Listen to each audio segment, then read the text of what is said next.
Hello everyone and welcome to the Unplayable Podcast recap of day 2 here in Grenada. Another fast moving day of Test cricket. My name is Jack Painter and I'm joined by a special guest for tonight's episode. Josh Hazlewood is taking a well-deserved break for this weekend. I've of course got Adam White standing next to me, renowned radio broadcaster and commentator, and who many of our listeners might know from his work with cricket.com.au, Sheffield Shield and the Big Bash podcast. Adam, welcome.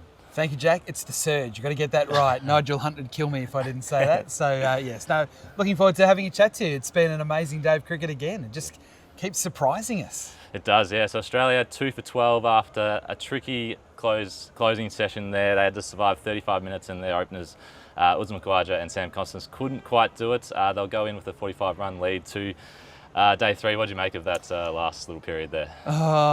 Look, I feel for Sam, I really do. And, I think the selectors have still got some questions they can't get answers to at the moment. And I know it'd be frustrating them. It's clearly going to be frustrating the players. But I think credit has to be given to the West Indian lower order, because what they did was they were able to take time out of the day. So by the time it was that they were dismissed, it became a tricky 35-minute period till stumps. It could have easily been 80, 90 minutes and, Australia had a lot more time to bat, a bit more relaxed. They could have easily been 70 or 80 at stumps, but they made it a dramatic little period with the fading light, and that made the pressure higher. And unfortunately for the Australians, we lost both openers. Was that your moment of the day, do you think? I think it probably was. I think, you can talk about different things that happened through the day, but I think we all knew, and even, up in the media centre, we're all waiting for Australia to bat a second time. That was going to be the key news of the day. Could they get through? Would they fail again? And unfortunately, they failed again. I guess a big talking point out of that 35-minute session was Usman Khawaja's dismissal, third LBW in a row, similar, almost identical to the previous dismissals as well. Yeah, and I think that's the problem. It's the same thing that's happening. And I think we came here to the West Indies kind of knowing that Khawaja would be there for the Ashes, and it was just a question of whether Konstas was good enough to be able to partner him. Now we're getting to a point where we're not sure on both of them. And, that would be, I think, a big concern to the Australian camp, because Uzi's been such a mainstay now at the top of the order for such a long time, and he was going to be the banker for us along with Smith and Head. It was just a question of who was going to be able to complement those three. He's got to find a way to stop being caught on the crease, and with that ball particularly coming back in, because as you said, it's now 3 LBWs. Yeah, that's right. Best innings for the day. Obviously, the Australians didn't have too many innings to write home about there at the end, but what did you make of it? Look, I love Brandon King. Yeah. I really do. I thought he batted quite well in Barbados as well in the first innings. He got a golden duck in the second innings, but I didn't think he probably had the temperament or the patience to be able to bat 100 balls, but he did do that today. I think he batted about 110. Made 75. If there was a bad ball, he hit it and he put pressure back onto the Australian bowlers. But he also had a pretty good forward defence. So I liked the way he went about it, and he was really unlucky to be out leg side with a ball that sort of spun and bounced from line. It just touched the glove on the way through, and he was trying to get his hands out of the way. But to me, that was easily the standout performance. You mentioned putting pressure back on the Australians, and none more so than Nathan Lyon, who has been, such a dependable weapon for, Australia over the years, and they really took it to him again, as they did in Barbados as well. Yeah, they did. I mean, he ended up with, 3 wickets Lyon in the end, but he hasn't had a lot of bowling to do in quite a while now, really, where he's the main man and they rely on him, and it's a product of a number of reasons, really, but I actually thought he bowled quite well today. But you're right, the West Indians tried to take him down, and they got a few away, clearly. But I think if it wasn't for Lyon, I reckon the West Indies probably would have had a lead going into the second innings. And do we give a special mention to the Lions' innings at the end there too, sort of surviving that 20 minutes? Well, I know that most of our audience are from Australia and they know what the Logies are all about. I thought his acting was first class. So whether it's a gold Logie, probably not a gold or a silver, it might be best newcomer. But the way that he was able to eat out 5 or 6 minutes there at the end to make sure that there was no extra over bowl. He was complaining about his hand even though he got hit on the shoulder. There's all sorts of things going on. So I hope I'm being kind to Nathan that he didn't really have an issue, but I actually thought his acting was outstanding. And of course he meant that Steve Smith or Travis Head didn't have to come out at the end, so that'll be crucial, I guess, going into day 3. Absolutely. And he's one of my favourite players, Cameron Green. I do want to give a shout out to him because he lasted. He got to stumps. And, one of the biggest issues with Cam, I think, is I think he's a wonderful player, but he has issues with nerves, and he would have been so nervous out there batting through that period. He had a couple of anxious moments, but he got to stumps, and I really hope that gives him a shot of confidence going into day 3, because I have real high hopes that he is absolutely the man to bat in the top 4 for Australia for a long time. Hopefully that gives him a little bit of confidence going into day 3. And you can kind of see it as well as the series progresses. Like the first innings in Barbados, he batted that in the second innings, and then out here yesterday on day 1. He batted well yesterday. Yeah. He just sometimes makes some interesting decisions at crucial times, and certainly early in his innings. But we all know, and you and I have watched a lot of Shield cricket, we know how good he is. I think he can do it in the top 4. Tomorrow, what a golden opportunity for him to show us all.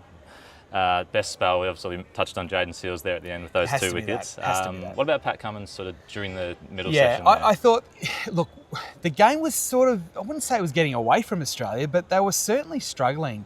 And that spell that Cummins put in against Shea Hope was really important. And I'm not sure whether you saw this. I know you're a very good bowler yourself, so you probably pick up these things better than most people. But he went wide on the crease. He went wide on the crease and got one to sort of just straighten, and then he went wide on the crease again and got the ball to come back straight through the Hope gate. And it just sparked that collapse where they lost 3 wickets quite quickly. But they needed that wicket at the time, and Cummins was the one to provide it. And then Lyon obviously backed him up with 2 wickets in 2 overs as well. But that seam of that delivery that he got Hope with just sort of wobbled down and then decked sharply, didn't it? Almost unplayable. Yeah, absolutely. I mean, the 2 big moments I thought from the entire Australian innings were both Pat Cummins moments. There was the incredible caught and bowled where he actually caught it where bat pad would have been. I don't know how he actually got to that position, but he did and caught it. It's one of the best caught and bowls I've ever seen in Test cricket, and that wicket we spoke about as well. When they need a wicket, it's always Pat that delivers. Now, I've got you for kit watch here. Did you have any quirky kits that you saw? Well, I don't know whether you've noticed this, even around the town, the amount of Adelaide Crows jumpers. Have you seen them? There's one in the hotel this morning. There was an old school one, woolen as well. There seems to be quite a few Adelaide Crows jumpers, so I've noticed that. But what I love seeing is the locals. And there was a young kid, about 4 or 5, in this maroon West Indies T-shirt that had Grenada on it. And it's so he's celebrating both the fact that he lives in Grenada and also the fact that he barracks for the West Indies. I thought that was a real standout. I tried to get a photo of him, but he wouldn't sit still. Josh, you mentioned it was pretty hot out there. Just how many sets of whites did you go through today, do you reckon? I got 3 of each. I got 3 shirts and 3 pants, but we cycled through those probably half a dozen times each. So it was a tough day out there. It was hot. I don't know how the Windies boys found it yesterday, but today just felt humid. I think maybe after the rain last night, but it's tough. I've got one for you actually on the kit watch. The Aussie fast bowlers today. You might have noticed they were coming off the ground quite regularly. Yes. So that was to change their whites. So we spoke to Josh Hazlewood after play, and he said he went through 3 pairs of whites today just because it was so hot out there, so muggy. Do you reckon you should be allowed to do that though, Jack? I'm not sure, but it was interesting because it got Marnus on the field. Obviously, Marnus is not spent a lot of time on the field. And Australia short a slip fielder because Steve Smith is not right. fielding in there. So Marnus spent quite a bit of time in the slips today. What did you make of that? Well, I must confess, I'm probably old school. I don't think they should be going off to change their clothes and have a shower and a drink and all that sort of thing. I think that's stretching things a little bit. I know that other teams do it, and I know that it was very hot and humid here. The Australians did it, remember, a couple of years ago against the West Indies at the Gabba, where they really sort of stretched things a little bit. But if it's in the rules, I guess you take advantage of it. Any controversy today? We've had a lot throughout the series, haven't we? A couple. I think the catch from Head at the end, they seem to wave that as all clear quite quickly. I know Travis thought he caught it, but sometimes you don't know when you're going forward whether you do or you don't. But we've seen that sort of not given out previously. The biggest... you go. What do you think on that? With the one that was given out yesterday to Shea Hope, sort of low down, I thought the head one had to be given out for consistency. So I think they probably got it right in the context of the game. I'm not sure whether it actually did carry, and it's so hard to tell. You just can't with these sort of cameras and 2D frames. Like, you can't tell if it's definitely out. You probably can't tell if it's definitely not out. So it's a tough job. It's a great call, and I'm beginning to think more and more that is technology actually helping us? Because we seem to get more and more where we're not actually too sure what the final decision is going to be that's put up on the screen. And I felt that technology meant that it was always going to be quite categoric. So if it's not going to be, sometimes you don't know what you're saying. And maybe it's better to just let them let them take care of things out on the game and have no technology at all. There was one bit of controversy. There was a dog fielding at cover. A black dog just meandered onto the field. I don't know where he came from, and I don't know where he went. But for about 2 minutes, I thought it was club cricket, where someone was walking their dog and they jumped out onto the field. It was very unprofessional. It definitely had that feel when you've got, Pat Cummins and Josh Hazlewood trying to shoo this dog off the field. But I think that the moment when the drone came over, that was drone quite funny as well. scared the hell out of it, and off it went. We better wrap it up here, Whitey, before it gets too dark here in Grenada. But I'll leave you with this one, the lunch review menu. How have you found it here? No, this is my wheelhouse, this sort of stuff. So yesterday the fruit cake was outstanding, and I don't know whether you had the fruit punch. I had about 28 glasses of it yesterday. And I was a bit worried that we didn't. It came a bit late today, so I was panicking. But today the honey chicken was good, very good. It was a bit KFC-ish, but it was quite good. I was quite happy with that. If it was KFC or whatever it is, wherever it was. But they had these rock cakes. Did you have the rock cakes? Yes, I had two of those actually. So. Yeah, well, I had more than two. But they were, my great-grandmother used to make those, and it brought back quite a few memories. Wow. And probably put on a few kilos as well. But that was excellent, because this food here is definitely testing me. I'm very much a comfort zone man, like my very basic sort of foods. So we're going out for dinner tonight to a place that I'm extremely nervous about, but I thought today the lunch was all right.